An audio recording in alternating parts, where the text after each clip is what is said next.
I've always been a staunch believer in Coyote Starrk. Sure, he's the slickest member of the 10 Espada with an extremely badass, yet understated design, and there will always be room for his gunslinging lone wolf demeanour as far as I'm concerned, but there's more to him than that. Coyote Starrk was the Primera Espada for a reason, and that title brings with it a lot of baggage. In the lead up to learning who was number one, unless you were reading it weekly at the time, you have no idea just how much anticipation there was within the community. It was a crazy time, and there's never been anything quite like it in Bleach. When Starrk was revealed as the Primera in chapter 339, I remember being so ecstatic I couldn't wait to see him in action. And yet, over the many years since, it feels as though Starrk's reputation has diminished somewhat. The question of who is the strongest Espada has dogged the Bleach community for years, embroiling fans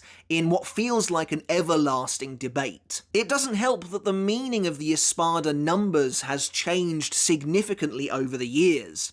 What was once so simple to understand has now become mired in unnecessary convolution.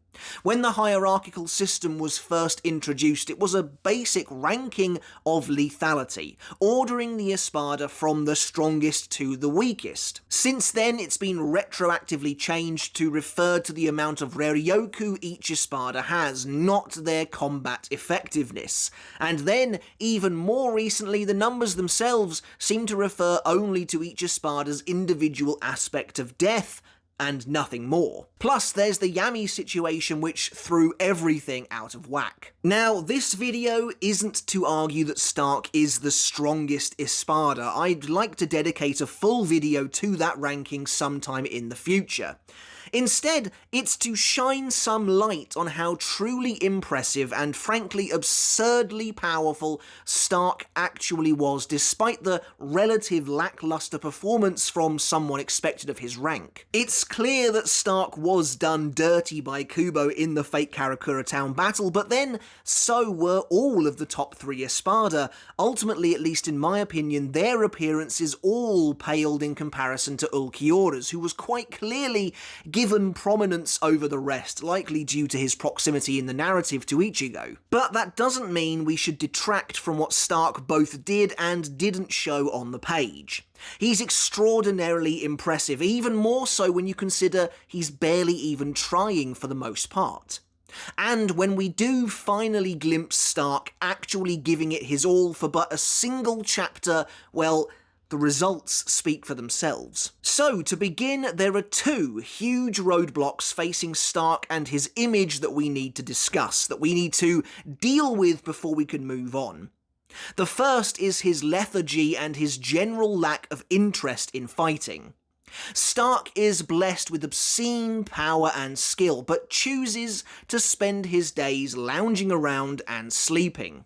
Unlike most Hollows, Starrk is apathetic towards violence, openly suggesting to Kyoraku that they pretend to fight instead, even in the midst of a war. That's not to say Starrk is completely averse to fighting. He clearly has a curious streak and tries to push his enemies to show them their full power, but he doesn't delight in battle and bloodlust like most other Hollows. Imagine a Starrk with the personality of Neutra or Grimjo, for example, though even then, while certainly more volatile, he'd be lacking in other ways. But this general sense of malaise, this lethargy, means that Starrk simply can't be bothered most of the time, and only goes all out for a fleeting period, and so in comparison to other, often weaker characters, Starrk gets comparatively less time to shine. As a surprisingly level-headed and introspective Arrancar, Starrk makes it pretty clear that he doesn't want to be there. Even though he feels a need to repay Aizen, he doesn't like fighting, and he's not the type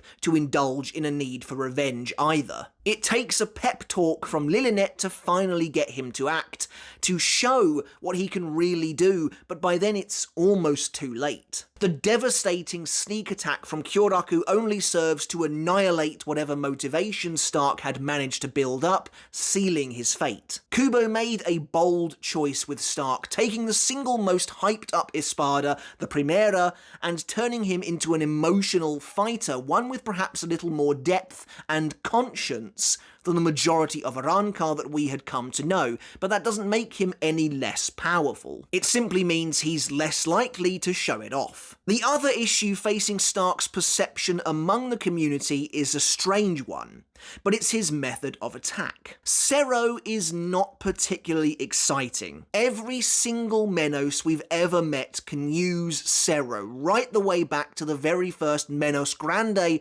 we ever see, admittedly with varying degrees of success, but still it's a common hollow ability that we've seen plenty of times throughout the arc, throughout the series, up until now. Now, Stark takes his mastery of Cero to a completely different level, something that's clear from the moment he first fires one. Unlike every other Menos, Stark doesn't need to adopt any kind of stance or pose to use the attack. A brilliant blue ball of energy simply forms in front of him in a flash, decimating anything in its path, with no warning whatsoever. And to be honest, conceptually, I like Stark's weapon of choice being Cero. It is quintessentially hollow to its core, and firing streams of Cero from his pistols is pure eye candy. But it does leave something to be desired when the other Espada all have crazy, wacky abilities. For a lot of people, Cero just doesn't cut it.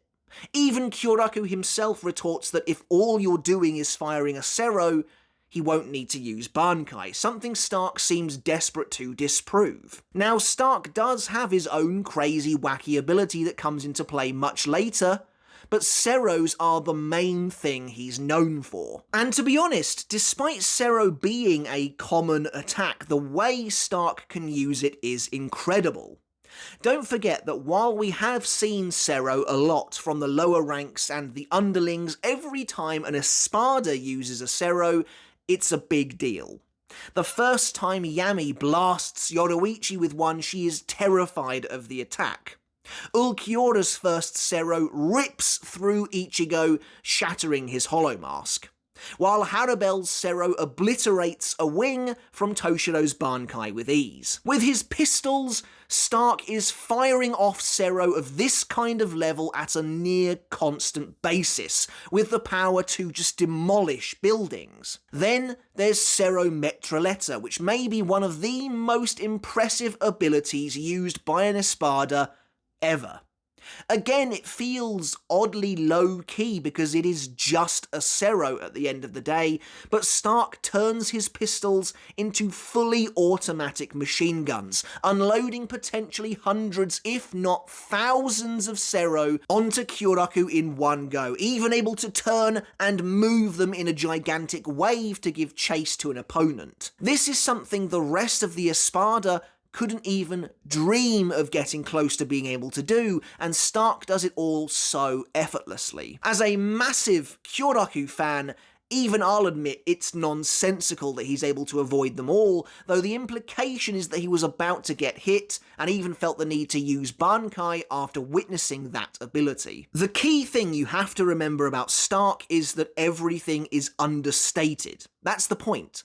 He's not the type to shout about his power from the rooftops, nor to be arrogant, nor to talk a big game, nor to even aggravate an enemy. In that sense, Stark actually reminds me a little of Gremmy.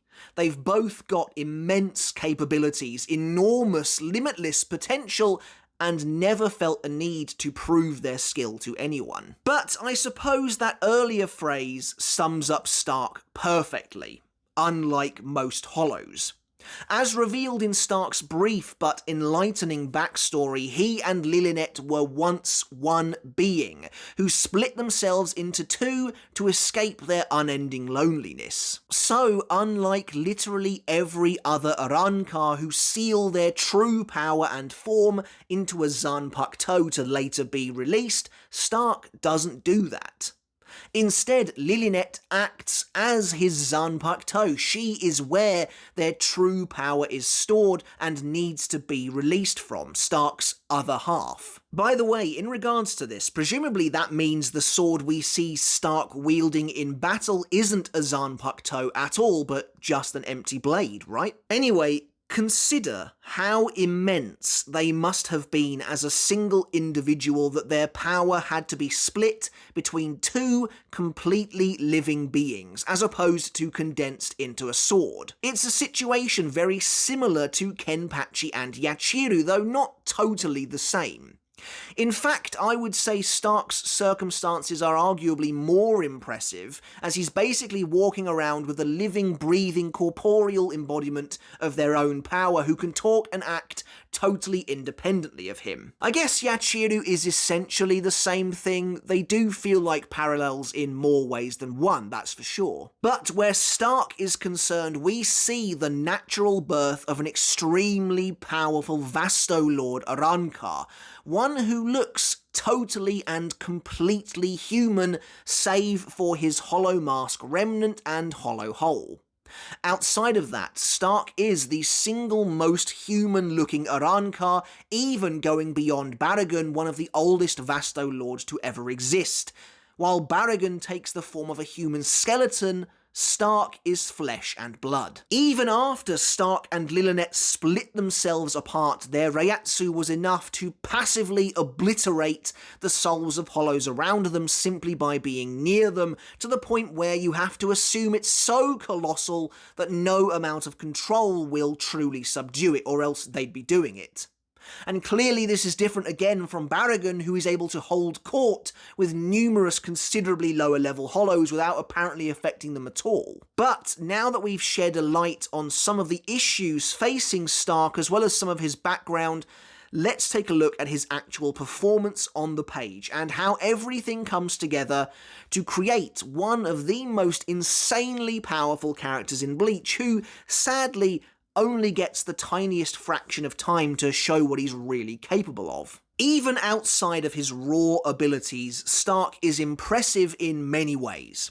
For starters, one of Stark's most underrated capabilities is how uniquely perceptive a fighter he is. By dueling Kyoraku, Stark was able to correctly guess and understand how Kyoraku actually fights as a swordsman before the captain had even begun doing so. Not only that, but Kyoraku was actively trying to obfuscate his two-handed fighting style, even lying to Stark about how he uses his swords when Stark was on the right track. Without so much as a gloat, Stark instantly surmises everything Kyoraku can do, to the point where Kyoraku considers it frightening. And then there's Ukitake Shikai Sogyo no Kotowari.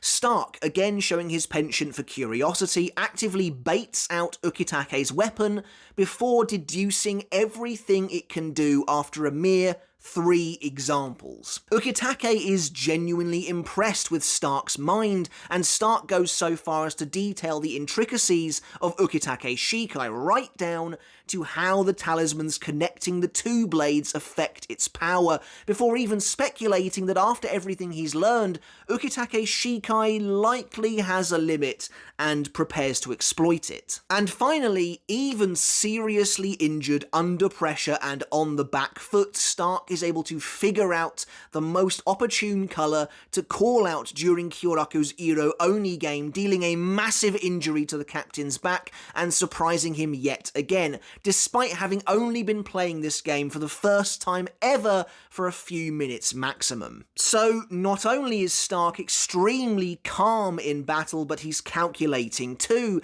figuring out everything about his opponent's fighting style as they try to hit him. And hitting Stark isn't an easy feat either. Coyote Starrk is clearly one of the fastest characters in the series, to the point where I honestly debate whether or not Zamari really is the quickest Espada. Like I said earlier, Stark isn't the kind of guy to boast about his prowess. If Zamari is going around saying he's the fastest, I think Stark would just shrug it off and keep himself to himself. That's of course pure conjecture on my part, but consider what we see in the story. Stark's first speed feat is perhaps his most impressive.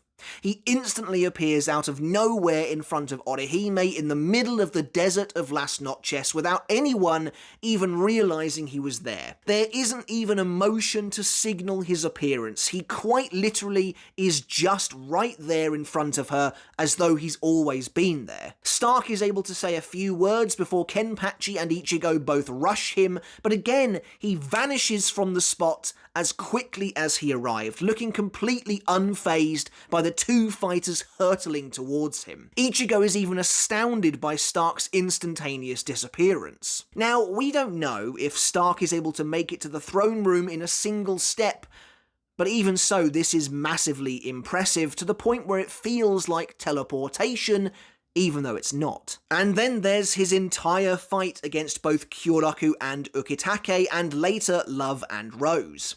For the full length of his skirmish with the two captains at the start, Stark doesn't take a single hit. In fact, his almost wisp-like lithe nature is made quite clear from the way he's able to avoid several strikes. One of my favourite panels depicting motion is this one of Stark darting forwards while twisting round to dodge Kyoraku's blade.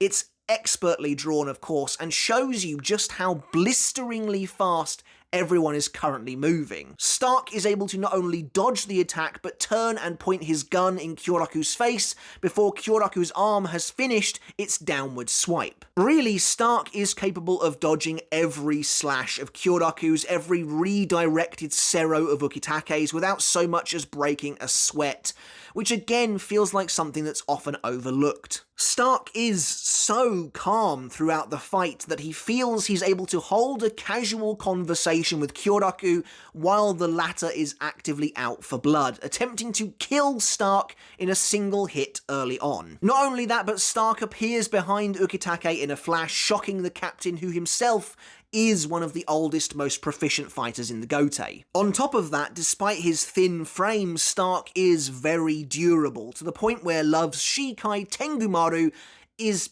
basically worthless against the Espada. After Baragon is killed and Aizen doesn't say a word, Stark falls into a brief depression and is struck for the very first time.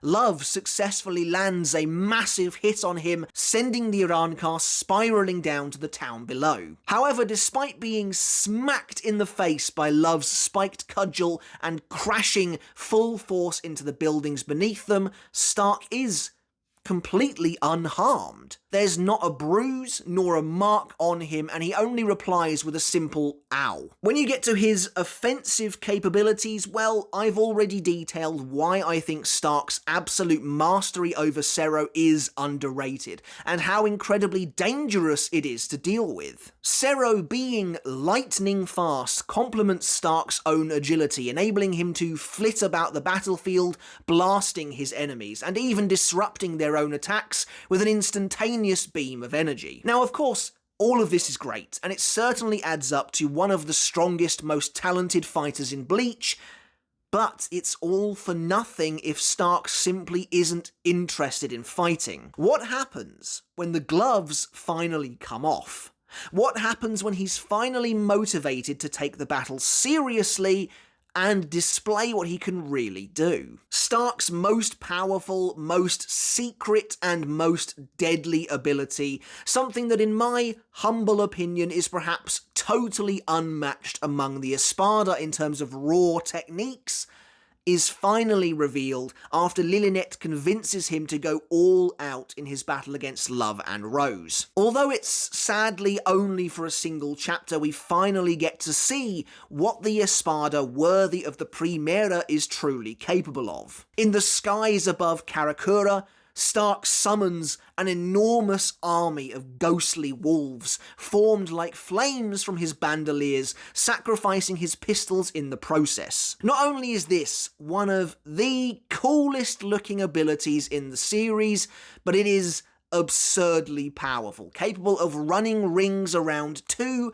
captain-level opponents with ease, reducing them to heavily injured wrecks in the process. The wolves move upon Stark's command, but in reality, they are Stark. Both Stark and Lilinette, in fact. In another testament to this Arrancar's immeasurable Reryoku, Stark's ultimate ability is that he can continue to keep splitting his soul almost as much as he likes, forming these walls with which to attack with. Presumably this is just a continuation of the very first time them as an individual split their soul into Stark and Lilinette, creating essentially two separate life forms out of their initial version, and now they're continuing to do the same again, creating an army of wolves. Although Love and Rose are both wielding their Shikai and both wearing their hollow masks, they are completely outmatched.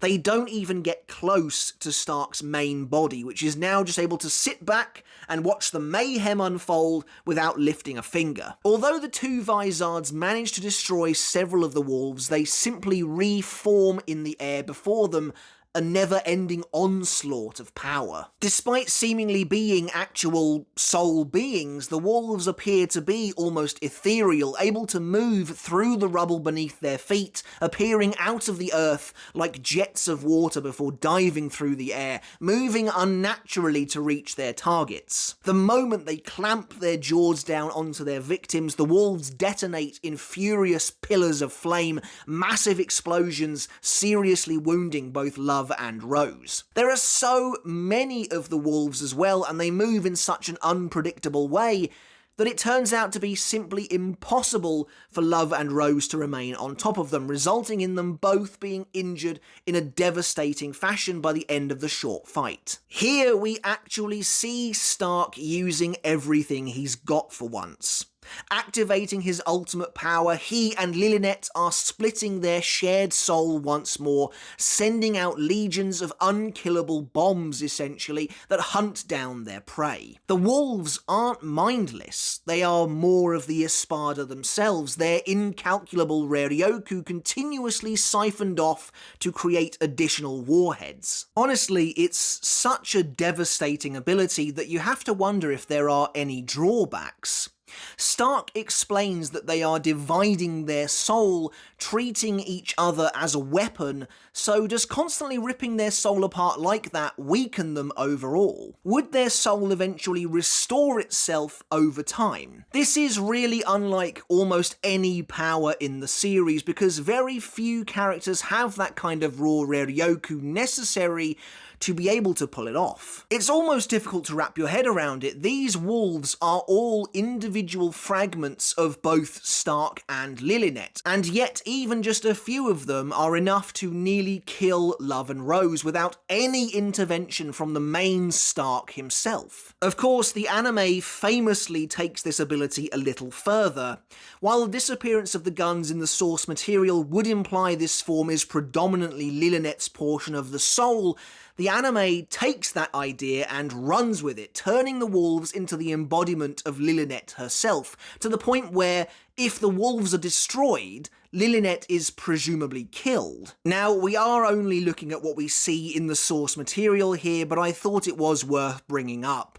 I like the additional emotional heft this revelation adds to the battle, but I don't like how easily Kyoraku is able to rid the battlefield of Lilinette, especially after Love and Rose couldn't seemingly put a dent in Stark's defences whatsoever. Also, I don't think it makes sense for the wolves to just be Lilinette. They are clearly supposed to be both characters, perhaps even entwined as one once again, hence why Stark refers to the wolves as, well, Stark, just before he begins the assault. But I digress. Considering this is Stark's own soul that's being sent out to attack, it essentially means he's able to form an explosive army out of his own power. And with that knowledge, I wonder how Baragon's Respirar would deal with it. Considering the wolves are souls themselves, actual beings created, presumably they would age. But they're clearly not normal souls. Like I mentioned earlier, they come across as being these ghost-like ethereal beings who reform themselves upon being struck with a physical attack. Plus, we've seen that explosions are able to overpower and bypass Respirar if detonated close enough, so I think Stark would be able to overwhelm Baragon eventually with this ability. But perhaps that's a video for another day, maybe a future versus battle. That series is returning soon, by the way, you heard it here first. But to sum up, using his ultimate ability, Stark is clearly leagues above even two Vizard Captain class warriors. He simply stands back and observes as, well, he and Lilinet set about savaging both Love and Rose to the point where they're unable to really even mount a defense of any kind, let alone a counterattack. They get a couple of hits in here and there, but they are worthless. The wolf pack returns to devour them no matter what they try to do, no matter where they try and run. That amount of raw power and energy, enough to keep splitting your soul into that of a small army, is no joke at all. And to be honest, that's really everything I have to say on the topic of standing up for Stark. Yes, the top spot for strongest Espada, whatever that means, is in contention, and there are several characters vying for it. However, I just wanted to throw Stark's hat back into the ring. The character is very understated and low-key, but as I said, that's the entire point. When you look below the surface, you see someone who is frankly obscenely strong, with virtually every single advantage afforded to them. Stark is, after all, the closest thing the series has ever seen to a perfect Arrancar, the absolute top echelon of the Vasto Lord, totally naturally born and so powerful that his power has to be contained within another living being, a split version of himself as opposed to just a sword. Despite his outward nature, Stark is a total monster with a completely broken ability at his disposal, especially if it does come with little to no downsides. Is Stark the strongest Espada? Well, that's a debate for another day. But regardless, Stark is way stronger than you probably remember, and this has hopefully shown you why. But that's it for the video, guys. As always, I really hope you enjoyed it. Let me know your thoughts on Coyote Starrk, the Primera Espada, down in the comments below. Is he as strong as I'm giving him credit for? Is he really that powerful? Was he worthy of holding the Primera Espada title in your eyes? Did you like that he was a master of the Cero, or was that a little underwhelming to you? Was it a bit disappointing? And that goes for his whole showcase as well. How do you think he could have been better handled in the series? And is his Spirit Wolf Pack army really as powerful as I seemingly think it is? As always, let me know your thoughts down in the comments below. And of course, I want to end the video by saying a huge thank you and giving a massive shout out to my wonderful supporters over on Patreon. I really do appreciate each and every one of you so very much. I really do appreciate your support, and if you want to support me over on Patreon, if you like what I do here on YouTube, and you want to take the support from me another step further, you can do just that to get your name in the credits like this, and to get every video I release absolutely ad-free. Alright guys, but until next time, I'll catch you later, and I'll see you then.